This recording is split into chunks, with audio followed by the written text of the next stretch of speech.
The first explosion was heard before dawn. It echoed across the desert sky, shaking windows and waking millions of people across the Middle East. In that moment, the world felt smaller and more fragile than ever before. Across cities and villages, people woke suddenly, stepping outside their homes, looking toward the horizon where a dull orange glow flickered in the distance. For years, tension had been growing between Iran, Israel, and the United States. Political speeches had become sharper.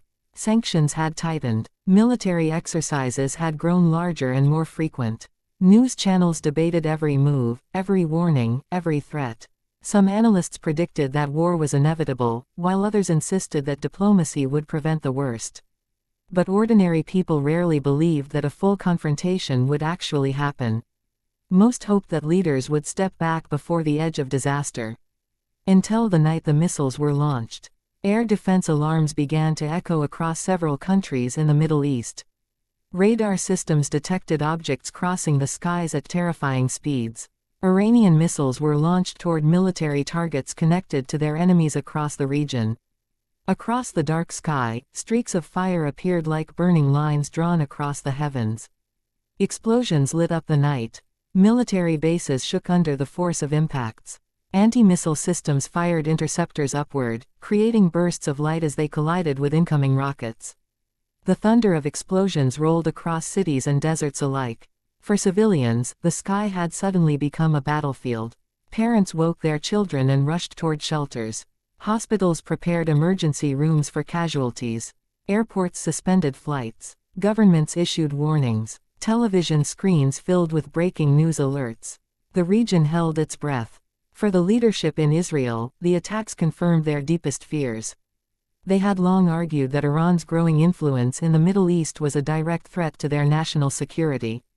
Iranian leaders, however, believed that Israel and the United States were trying to weaken their country through sanctions, pressure, and covert operations. Both sides believed they were defending themselves. Both sides believed the other was the aggressor. In conflicts like these, truth becomes tangled with fear, pride, and history. Within days, the response came. Fighter jets belonging to Israel and the United States crossed the skies toward Iran. Military planners had spent years preparing for such a scenario. Their targets were missile bases, weapons facilities, and defense installations believed to be part of Iran's military infrastructure. When the strikes began, the explosions echoed across several regions of Iran. Residents in distant towns saw flashes of light on the horizon. Windows trembled. The sound of jets roared across the sky before fading into the distance. News reports spread rapidly, showing damaged military sites and rising smoke. The conflict that had once existed in political speeches had now turned into open warfare. Across Iran, people gathered around televisions and phones, trying to understand what was happening. Some feared that the attacks would continue for weeks or months. Others worried that the entire region would be dragged into a much larger war.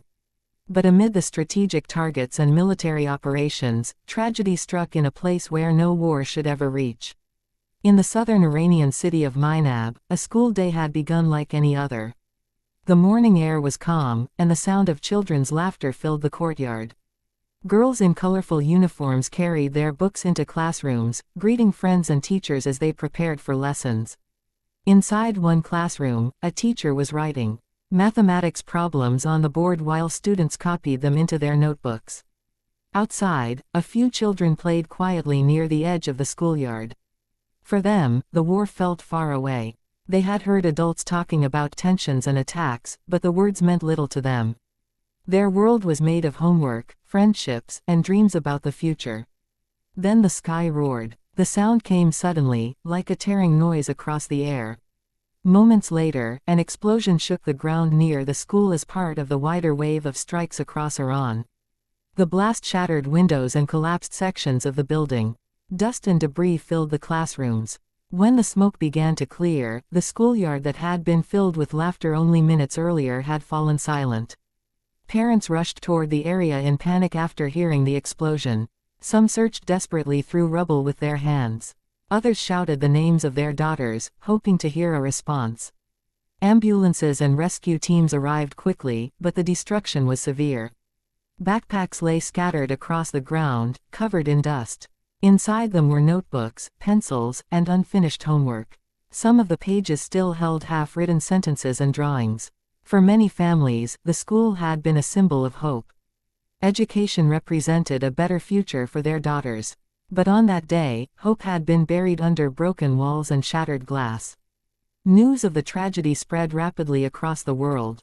Images of the damaged school appeared on television screens and social media feeds. The faces of grieving parents became symbols of the human cost of war. Anger grew across Iran. Government leaders promised retaliation for the attacks on their territory. Public gatherings filled city squares as crowds expressed outrage and sorrow. Many demanded that the country respond with strength. Soon after, Iranian forces launched retaliatory strikes toward targets associated with Israel. Sirens screamed across Israeli cities as warning systems detected incoming missiles. Families rushed into shelters built beneath homes and apartment buildings.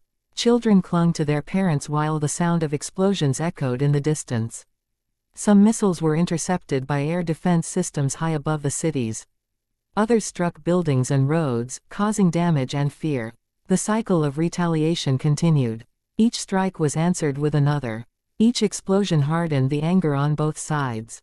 While the military conflict expanded, another battle was unfolding far from the front lines. Inside the halls of the United Nations, diplomats argued fiercely about responsibility for the war. Representatives from Iran accused Israel and the United States of launching unjust attacks on their country. Israeli officials defended their actions as necessary to protect their citizens from future threats.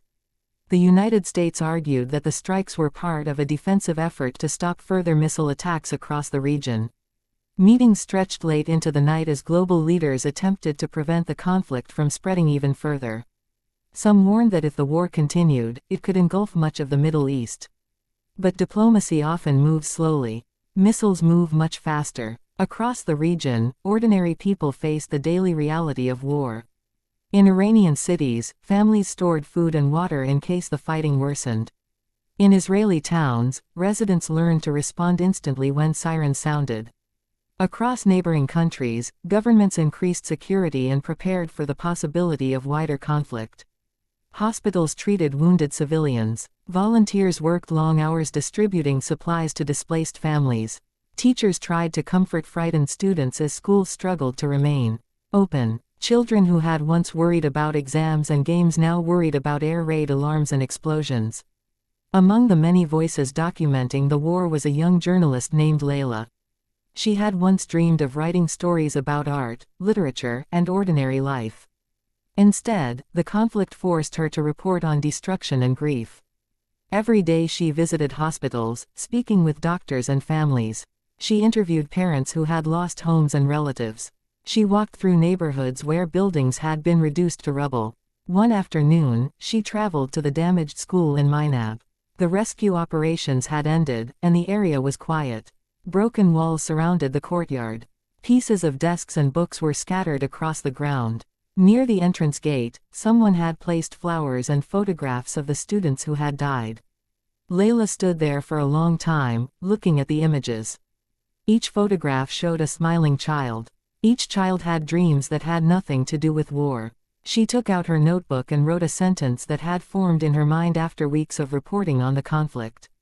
The louder the weapons, the quieter humanity becomes. The sentence captured what she had witnessed again and again. As bombs exploded and missiles flew across the sky, the voices of ordinary people seemed to fade. The stories of children, teachers, and families were often lost beneath political speeches and military briefings. Yet those quiet voices were the ones that mattered most. Weeks later, the intensity of the fighting began to decrease as diplomatic efforts slowly resumed. International pressure pushed leaders toward negotiations and temporary ceasefires. But in Minab, the damaged school still stood as a reminder of what had happened. Families continued to visit the site, placing flowers near the broken gate. Some left small toys or letters written by siblings and friends. Visitors walked through the courtyard in silence. No speeches were needed. No arguments about politics or strategy. Only the quiet memory of children who had once filled the space with laughter. And as the wind moved softly through the empty schoolyard, one truth seemed to echo across the world. The louder the weapons became, the quieter humanity had grown.